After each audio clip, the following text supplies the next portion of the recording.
కాబట్టి దేవుని వాక్యాన్ని వీక్షిస్తున్నటువంటి మనమందరం మన జీవితంలో కూడా నిజాలను మనము అంగీకరించే వారిగా మనం ఉంటూ ఉన్నాం.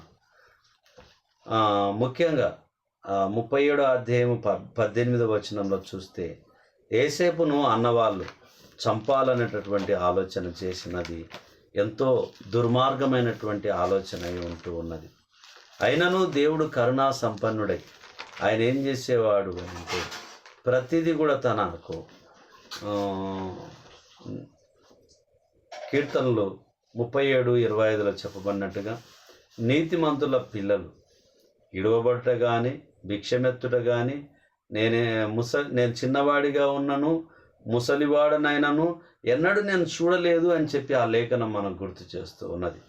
కాబట్టి నీతిమంతుడైనటువంటి యాకోబు సంతానం, అందులో యోసేపు మరి దేవుని యొక్క ప్రణాళిక చొప్పున ముందుకు కొనసాగి ఉంటున్నాడు. క్రీస్తు మన కొరకు విజ్ఞాపన చేయుచున్నాడు. మనమున్న స్థితిని బట్టి, మనమున్న మంచితనాన్ని బట్టి, మనం నడుచుకున్న విధానం బట్టి తండ్రి దగ్గర యేసుక్రీస్తు ప్రభువారు మన నిమిత్తం విజ్ఞాపన చేయుచున్నాడు. కాబట్టి నా ప్రియ సహోదరి సహోదరులారా, యోసేపు గారు లేరు, యాకోబు గారు లేరు, కానీ దేవుని వాక్యం మన దగ్గర ఉన్నది. సజీవుల లెక్కలో వాక్యం చదివిన ప్రతి చోట వారు జ్ఞాపకంలో ఉంటారు. నీతిమంతులు నిత్యము జ్ఞాపకంలో ఉందురు అని సెలవివ్వబడినటువంటి మాట. యోసేపు గారు నీతిమంతుడు. ఆ మాటల్ని మనం గుర్తు చేసుకుంటున్నాం ప్రియులారా. కాబట్టి మనం ఏ పని చేసినప్పటికీ, ఏ ఆలోచన చేసినప్పటికీ కూడా మన కొరకు క్రీస్తు విజ్ఞాపన చేయడానికి మన పక్షాన ఉన్నాడు అనేటటువంటిది జ్ఞాపకం ఉంచుకొని నడుచుకోవాలి ప్రియులారా. కాబట్టి మన జీవితం ఆయన ఆధీనంలో ఉంచుకోవాలి. మరి కీర్తనలు 65వ కీర్తన మొదటి నుంచి కొన్ని వచనాల్ని మనం చదువుకుందాం. దేవా, సీయోనులో మౌనముగా నుండుట నీకు స్తుతి చెల్లించుటే, నీకు మ్రొక్కుబడి చెల్లింపవలసి ఉన్నది. ప్రార్థన ఆలకించువాడా, సర్వశరీరులు నీ యొద్దకు వచ్చెదరు. నా మీద మోపబడిన దోషములు భరింపజాలనివి. మా అతిక్రమముల నిమిత్తము నీవే ప్రాయచిత్తము చేయుదువు. నీ ఆవరణంలో నివసించున్నట్లు నీవు కొని చేర్చుకొను వాడు ధన్యుడు. నీ పరిశుద్ధాలయము చేత, నీ మందిరములోని మేలు చేత మేము తృప్తి పొందేదము. మాకు రక్షణకర్తవైన దేవా, బూదిగంతముల నివాసులకందరికీ, దూర సముద్రము మీదనున్న వారికి ఆకాశమైన వాడా, ఆశ్రయమైన వాడా, నీవు నీ నీతిని బట్టి భీకర క్రియల చేత మాకు ఉత్తరమిచ్చుచున్నావు. బలమునే నడికట్టుగా కట్టుకొనిన వాడై తన శక్తి చేత పర్వతములను స్థిరపరచువాడు ఆయన సముద్రముల ఘోషను, వాటి తరంగముల ఘోషను అణుచువాడు. మనము 5వ వచనాన్ని ప్రాముఖ్యంగా మనం తీసుకోవాలి. మన రక్షణకర్త అయిన దేవా, బూదిగంతముల నివాసులకందరికీ, దూర సముద్రం మీద ఉన్న వారికి ఆశ్రయమైన వాడా. దేవుని వాక్యంలో ప్రియులారా, మనకు ఆశ్రయమై ఉన్నటువంటి వాడై ఉంటున్నాడు. ఆశ్రయ దుర్గమై ఉంటున్నాడు. దేవుని యొక్క ప్రణాళికలో, దేవుని చిత్తంలో మనమందరం కూడా నిమిత్త మాత్రులము. మనమందరం కూడా కొద్దిసేపు కనబడి అంతలో మాయమైపోయే వాళ్ళము.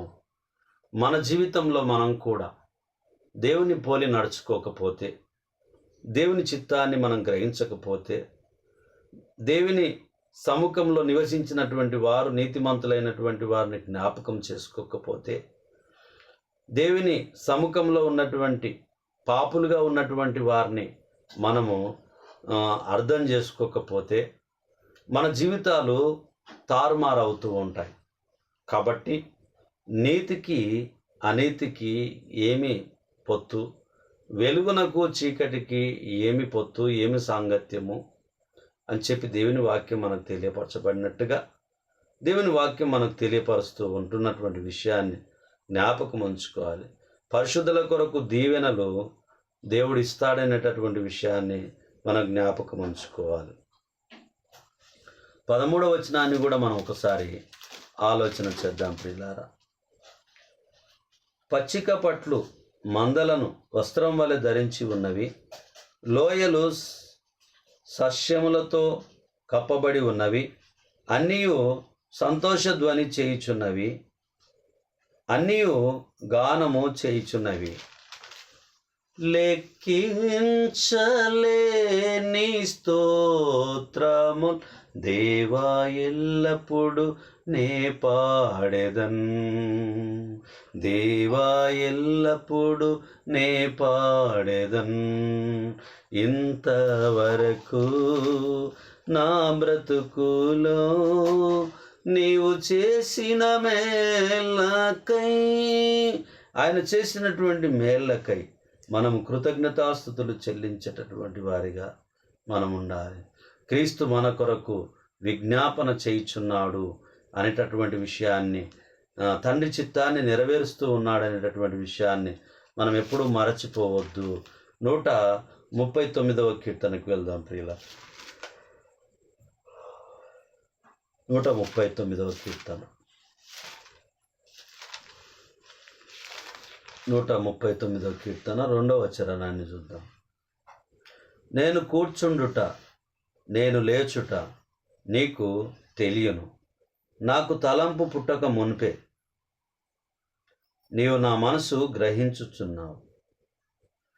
దేవుడు ఏం చేసేవాడమ్మా? యెహోవా, నీవు నన్ను పరిశోధించి తెలుసుకొని ఉన్నావు. నేను కూర్చుండుట, నేను లేచుట నీకు తెలియను, నాకు తలంపు పుట్టక మునిపే నీవు నా మనసు గ్రహించుచున్నావు. మనకు తలంపు రాకముందే ఆయన గ్రహిస్తూ ఉన్నాడు. ఆయన మనల్ని నేలమట్టి నుండి తీసి ఆశీర్వాదానికి వారసులుగా మనల్ని చేసి ఉంటున్నాడు. దేవుడు సమీపముగా ఉన్నప్పుడు మనం దూరంగా ఉండవద్దు. కాబట్టి దూరంగా ఉండాలన్నా సమీపంగా ఉండాలన్నా నిర్ణయించుకునేటటువంటి సమయం మనదే. తరుణమిదే, తరుణమిదే, పాపికి తరుణమిదే, పరలోకం చేరుటకు నరకము తప్పుటకు. ఆ నరకం తప్పించుకోవాలి అంటే నిత్యమైనటువంటి క్రీస్తు బోధలో, వాక్యానుసారమైనటువంటి జీవితంలో మనము ముందుకు కొనసాగాలి ప్రియులారా. యిర్మీయా గ్రంథము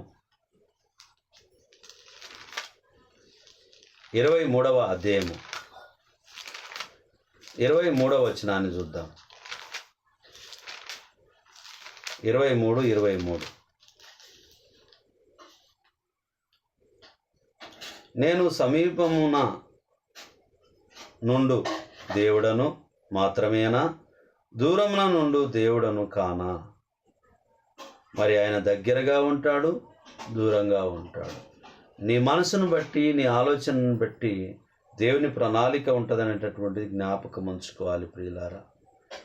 యెహోవా సెలవిచ్చిన మాట ఏదనగా, నాకు కనబడకుండా రహస్య స్థలములలో దాగగలవాడు ఎవడైనా కలడా? నేను భూమి ఆకాశముల ఎందంతట ఉన్నవాడను కానా? ఇదే యెహోవా వాక్కు. దేవుని మాటను తప్పించుకోవడానికి, ఆయన కనుదృష్టి తప్పించుకొని పోవడానికి ఈ భూమి మీద మానవునికి ఎటువంటి అవకాశం, ఏ త్రోవ కూడా లేదు అనేటటువంటిది దేవుడు జ్ఞాపకం చేస్తూ ఉన్నాం. దేవుని వాక్యం జ్ఞాపకం చేస్తుంది. కాబట్టి మన జీవితంలో చాలా జాగ్రత్తగా ఉండాలి. 29వ వచనాన్ని చూసినప్పుడు, నా మాట అగ్ని వంటిది కాదా, బండను బద్దలు చేయు సుత్తె వంటిది కాదా? దేవుని మాట బండ వంటిది, సుత్తె వంటిది, అగ్ని వంటిది. కాబట్టి ఆయన మాటలు చాలా గొప్పవిగా ఉంటూ ఉన్నవి. నీ జీవితంలో, నా జీవితంలో దేవుని గొప్పతనాన్ని ఎప్పుడు మర్చిపోవద్దు. 24వ వచనాన్ని ఒకసారి చూద్దాం ప్రియులారా. 24 యెహోవా సెలవిచ్చిన మాట ఏదనగా, నాకు కనబడకుండా రహస్య స్థలంలో దాగగలవాడెవడైనా కలడా? ఎవరు లేరండి. భూమి మీద ఎవరు దాగి ఉండడానికి వీలు లేదు. భూమి అంతా ఆయనదే, ఆకాశం అంతా ఆయనదే. భూమి ఆయన పాదపీఠం, ఆకాశం ఆయన సింహాసనమై ఉంటున్నది. ఎక్కడ తప్పించుకోవడం, తిరగడానికి వీలు లేదు. అలాంటి ఆలోచన చేయడం కూడా అది తప్పు అని చెప్పి దేవుని వాక్యం మనకు తెలియపరుస్తూ ఉన్నది. మరి ప్రియులారా, ఎఫెసీ పత్రికకు వెళ్దాము. 2వ అధ్యాయము 17వ వచనాన్ని చూద్దాం. ఎఫెసీ 2 17వ వచనాన్ని చూద్దాం.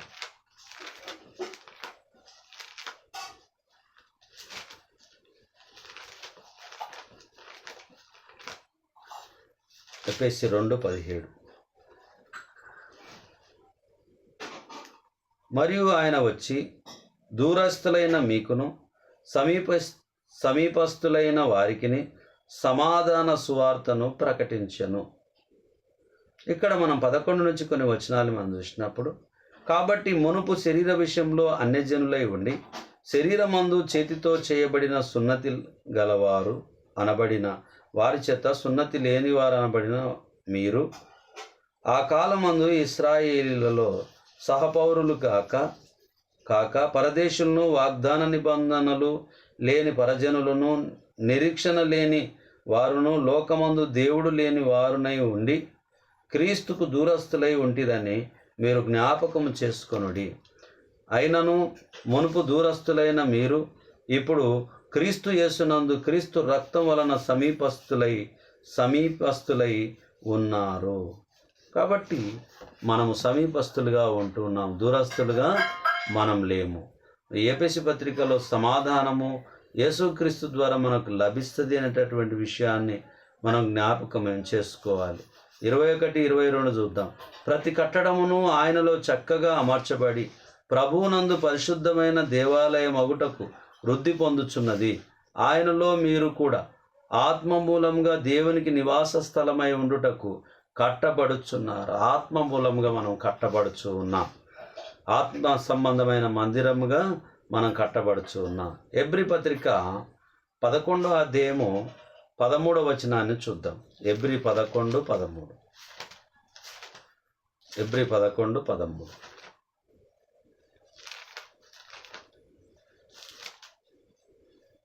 11వ అధ్యాయం 13వ వచనం.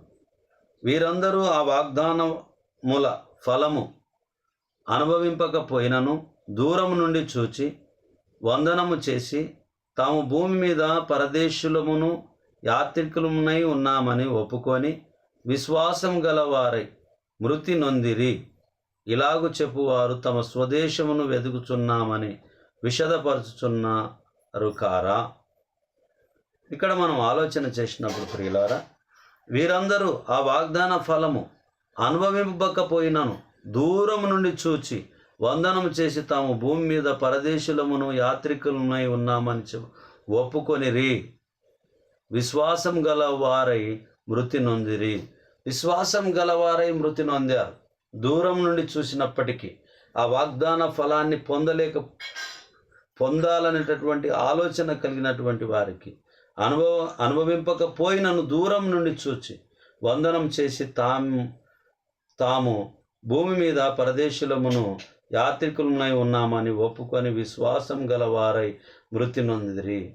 దూరం నుంచి చూసినప్పటికి కూడా విశ్వాసముగా ఉండి వారు మృతి పొందినటువంటి విషయాన్ని మనం ఆలోచన చేస్తూ ఉన్నాం. అలాగునే ప్రియులరా, మరి పేతురు పత్రికకు వెళ్దాం. రెండో పేతురు పత్రిక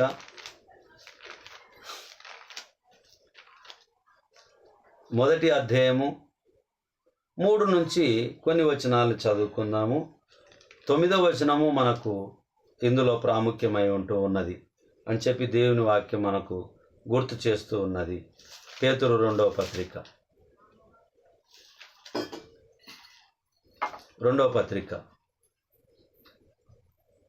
మొదటి అధ్యాయము 2-3 నుంచి ఆలోచన చేద్దాం.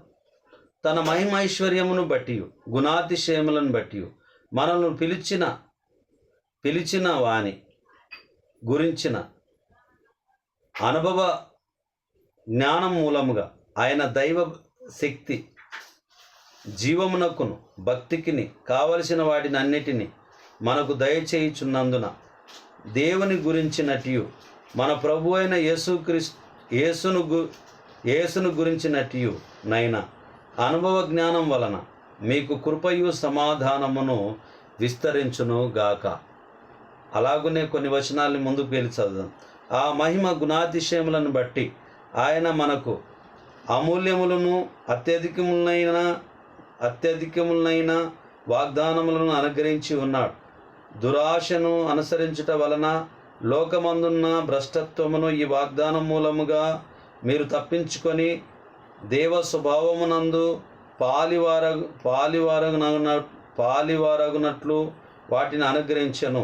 ఆ హేతువు చేతనే మీ మట్టుకు మీరు పూర్ణ జాగ్రత్త గలవారై మీ విశ్వాసమునందు సద్గుణమునందు జ్ఞానమునందు ఆశానిగ్రహమునందు సహనమునందు భక్తియందు సహోదర ప్రేమయందు దయను అమర్చుకునుడి.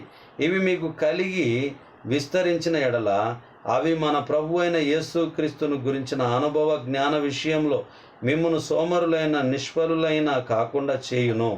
ఇవి ఎవనికి లేకపోనో వాడు తన పూర్వ పాపములకు శుద్ధి కలిగిన సంగతి మరచిపోయి గ్రుడ్డివాడును దూరదృష్టి లేనివాడగును. అందువలన సహోదరులారా, మీ పిలుపును ఏర్పాటును నిశ్చయము చేసుకొనుటకు మరి జాగ్రత్త పడుడి. మీరిట్టి క్రియలను చేయువారైతే ఎప్పుడునూ తొట్టిల్లరు. అలాగున మన ప్రభువును రక్షకుడునైన యేసుక్రీస్తు యొక్క నిత్య రాజ్యంలో ప్రవేశము మీకు సమృద్ధిగా అనుగ్రహింపబడును. ఆత్మీయ సంతోషము సమృద్ధిగా మనకు కలుగునని చెప్పే విషయాన్ని మనం జ్ఞాపకం చేసుకుంటూ ఉన్నాం.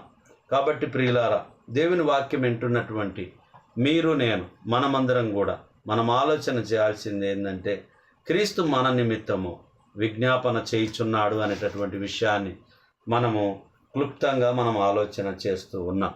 అంతేకాకుండా దేవుని యొక్క సంకల్పం, దేవుని యొక్క చిత్తం మనకు ఉత్తరవాదిగా, మనకు న్యాయాధిపతిగా యేసుక్రీస్తు ప్రభువారు మనకున్నారు. తండ్రి దగ్గర మన గురించి విజ్ఞాపన మనవులు చేయడానికి క్రీస్తు ప్రభువారు మన పక్షాన ఉన్నారు. విరోధికి వ్యతిరేకంగా ఉన్నారు. విశ్వాసులకు దగ్గరగా ఉన్నారు. విశ్వాసులకు మాదిరిగా మనం ఉండాలి. క్రీస్తును పోలి మనం నడుచుకోవాలి. దేవుని చిత్తాన్ని మనం జరిగించాలి. అప్పుడే మన జీవితంలో కావలసిన వాటిని మనము అందుకోగలుగుతాము. చిన్ని ప్రార్థన చేసుకుందాం. మహోన్నతుడా, మహాగణుడా, పరిశుద్ధుడా, మీ పరిశుద్ధమైన నామాన్ని బట్టి మీకు వందనములు చెల్లించుకుంటున్నాం. ఈ రాత్రి కాలమందునైనా కొద్దిసేపు వాక్యాన్ని ధ్యానించడానికి మీరు ఇచ్చినటువంటి విలువైన సమయాన్ని బట్టి మీకు వందనములు చెల్లించుకుంటున్నాం. నాయన, ఈ రాత్రి కాలమందు విత్తపడినటువంటి వాక్యం క్రీస్తు మా పక్షంన విజ్ఞాపన చేయుచున్నాడనేటటువంటి అంశం ద్వారా మేము మాట్లాడుకున్న మాటలు ఆయన అనేక విషయాలు ఆదికాండం నుంచి, అలాగునే పేతురు పత్రిక, ఎబ్రి పత్రిక, ఎఫెసీ పత్రికలో నాయన మేము చదువుకున్నటువంటి మాటల్ని మా జీవితంలో గుర్తు చేసుకుంటూ ఉన్నాం. కీర్తనల ద్వారా మేము గుర్తు చేసుకుంటూ ఉన్నాం. అనేక విషయాలను మేము జ్ఞాపకం చేసుకుంటూ ముందుకు వెళ్తున్నాం. యేసేపు జీవితంలో మేము జ్ఞాపకం చేసుకున్నాం. ఆయన విశ్వాస జీవితంలో అబ్రహాం జీవితాన్ని మేము జ్ఞాపకం చేసుకున్నాం. నాయన, మా జీవితంలో కూడా మీ కృపను బట్టి మీ చిత్తానుసారంగా మమ్మల్ని నడిపించమని ప్రార్థిస్తున్నాం. ఇసాకు తన కుమారుని ఒక్కగానొక్క కుమారుని బలించేటటువంటి విశ్వాసాన్ని నాయన మీరు అబ్రహాం గారికి ఇచ్చినందుకు మీకు వందనములు చెల్లించుకుంటున్నాం. ఆయన విశ్వాసులకు తండ్రి కావడానికి ఈ యొక్క విశ్వాసము, భక్తి మరి చాలా ప్రాముఖ్యమైనది. దాని వలననే అబ్రహాము గొప్ప విశ్వాసులకు తండ్రి అయి ఉంటూ ఉన్నాడనేటటువంటి జ్ఞాపకం ఉంచుకుంటున్నాం. మీ జీవితంలో, నా జీవితంలో లోటుపాట్లు ఏమున్నప్పటికీ మనమందరం సరి చేసుకుందాం. ఏ భేదము లేదు, అందరూ పాపం చేసి దేవుడు అనుగ్రహించి మహిమను పొందలేకపోవచ్చున్నారు. కాబట్టి మన పాపములను మనం ఒప్పుకొని, మన పాపాలని మనం అంగీకరించుకొని, మన లోపాలని మనం సరి చేసుకొని, మన పక్షాన విజ్ఞాపన చేయడానికి క్రీస్తు పరలోకమందు మన కొరకు ఉన్నాడని నిశ్చయత కలిగి, విశ్వాసం కలిగి, నిరీక్షణ కలిగి, దృఢంగా ఉండి ముందుకు కొనసాగాల్సిందిగా వాక్యాన్ని వీక్షిస్తున్న మా ప్రియులందరినీ దీవించమని ప్రార్థిస్తున్నాం. నేటి దినాన మరొక సబ్స్క్రైబర్ నైనా 239 మంది ఉండ్రి. ఈరోజు మరొక వ్యక్తి నైనా మరొక కుటుంబం జైన్ కావడానికి మీరు కృప చూపించి ఉన్నారు. మీకు వందనములు చెల్లించుకుంటున్నా. నైనా ఆ కుటుంబాలన్నీ 240 కుటుంబాలను, వారి అక్కర్లను, అవసరతలను మీరు జ్ఞాపకం చేసుకోమని ప్రార్థిస్తున్నాం. ఆ కుటుంబాల్లో అనారోగ్య సమస్యలుంటే దయతో కనికరించి నైనా సంపూర్ణ ఆరోగ్యాన్ని మీరు దయచేయమని ప్రార్థిస్తూ ఉన్నాం. ఆ కుటుంబంలో నాయన విద్యను అభ్యాసిస్తూ ఉంటుండగా జ్ఞానాభ్యాసాన్ని మీరు కలిగించి గొప్ప ప్రయోజకులను పిల్లల్ని చేయమని ప్రార్థిస్తున్నాం. నాయన ఎవరైతే నాయన మీ యందు భయభక్తులు కలిగి లేకుండా ఉన్నారో దయతో వారిని మీ సన్నిధికి నడిపించమని ప్రార్థన చేస్తున్నాం. ఒక మనిషి మనసు మారాలి అని అంటే మీరు మాత్రమే మార్చగలుగుతారు. మా నుంచి అయ్యే పని కాదు నాయన. మీ చిత్తం మా పట్ల మమ్మల్ని ఎంపిక చేసుకొని మీ ప్రణాళిక చొప్పున మమ్మల్ని నడిపిస్తారు తప్ప నడిచింది మేము కాదు. చేయి పట్టి నడిపిస్తున్నది మీరని మేము నిశ్చయంగా నమ్ముతూ ఉన్నాం. వాక్యాన్ని వీక్షిస్తున్నటువంటి మా ప్రియులందరి కుటుంబాలను మీరు దీవించి ఆశీర్వదించి మీ చిత్తాన్ని మా పట్ల జరిగించమని ప్రార్థిస్తున్నాం. రేపటి దినాన మా సహోదరుడు బాలకోటయ్య గారు ప్రభునందు నిద్రించి ఉంటూ ఉన్నారు. వారిది జ్ఞాపకార్థ కూడిక కల్వకుర్తి పట్టణంలో జరగనై ఉంటుండగా, రేపటి దినాన అక్కడికి వెళ్ళనై ఉంటుండగా నాయనా మీరు కృప చూపించి సహాయం చేసి మీ చిత్తమైనటువంటి అవకాశాన్ని మీరు కలిగించమని ప్రార్థిస్తూ ఉన్నాం. వాటిని నేను సిగ్గుపడకుండగా కొద్దిమంది ఉన్నా, ఎక్కువ మంది ఉన్నా, ఎంతమంది ఉన్నా లేకున్నా మీ యందు నేను నమ్మిక ఉంచి భయభక్తులు కలిగి ఉండడానికి మీరిచ్చే ప్రతి అవకాశాన్ని నేను సద్వినియోగం చేసుకోవడానికి మీరు కృప చూపించి సహాయం చేయమని ప్రార్థిస్తున్నాం. ఆ యొక్క కార్యక్రమాన్ని ఏర్పాటు చేస్తున్నటువంటి కుమారుని కుటుంబాన్ని మీరు ఆశీర్వదించండి. రేపటి దినాన వెలనై ఉంటుండగా సార్ వాళ్ళు మేము వెలనై ఉంటుండగా మా రాకపోకల్లో మీరు తోడుగా ఉండి మీ చిత్తాన్ని మా పట్ల నెరవేర్చమని మీరు మహిమ పొందమని ఈ మనవులు మీ కుమారుడు మా ప్రాణరక్షకుడు నజరేయుడైన యేసుక్రీస్తు అతి పరిశుద్ధమైన నామంలో బ్రతిమాలి అడిగి వేడుకొని ప్రార్థించుచున్నాము తండ్రి. ఆమేన్. ఆమేన్. ప్రభు నామమున మీకందరికీ వందనాలు.